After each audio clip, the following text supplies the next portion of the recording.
காலையில் எழுந்தவுடன் வாயில் இருக்கிற எச்சியை துப்பிவிட்டு, வாயில் கொஞ்சம் தண்ணீர் ஊற்றி அதையும் கொப்பளித்து துப்பிவிட்டு, ஒரு லிட்டரிலிருந்து 1.5 லிட்டர் வரைக்கும் உங்கள் தண்ணீரை குடித்துவிட்டு, உங்களால் எவ்வளவு முடியுமோ முதலில் ஒரு கிளாஸில் ஆரம்பியுங்கள்.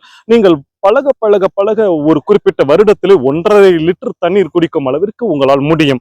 அவ்வளவு தண்ணீரை குடித்து முடித்துவிட்டு ஒரு 5-10 நிமிடத்தில் நேரே போய் நன்றாக மலம் கழித்துவிட்டு, அதுவும் அதிக நேரம் செலவழித்து, குறைந்தது ஒரு 15 நிமிடம் செலவழித்து மலம் கழித்துவிட்டு, பிறகு வந்து பல்பொடியை தொட்டு பல் விளக்கி அல்லது பேஸ்டிலே பல் விளக்கி, அது பல் விளக்கி முடித்த அந்த முடிவிலே நாக்கை பிரஷால் பல் தேய்க்கும் பொழுது உள்ளே இருந்து பிரஷ் பண்ணிக்கொண்டே வந்து நுனி நாக்கு வரைக்கும் பிரஷ் பண்ணிவிட்டு, அடுத்த நொடியே உங்களுடைய அடி வயிற்றிலிருந்து குமட்டி கொண்டு அப்படியே வாந்தி எடுத்து விட வேண்டும். அதாவது கொஞ்ச நேரத்திற்கு முன்பு நீங்கள் குடலில் இருக்கும் அனைத்து மலத்தையும் வெளியே தள்ளிவிட்டீர்கள்.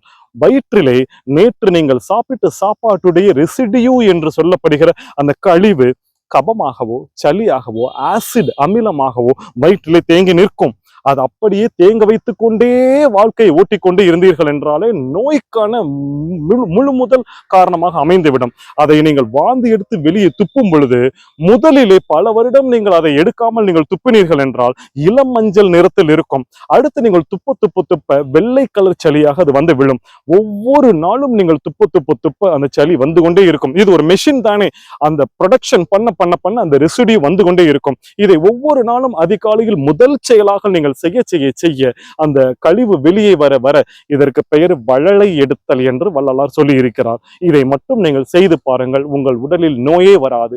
நோயற்ற உடலை வைத்துக் கொண்டிருக்கும் பொழுதுதான் உங்களால் ஆன்மீகத்தில் அருமையாக சாதகம் செய்ய முடியும் என்பதனால் இதை ஒரு பெரிய உபதேசமாக நான் பரிந்துரை செய்கிறேன்.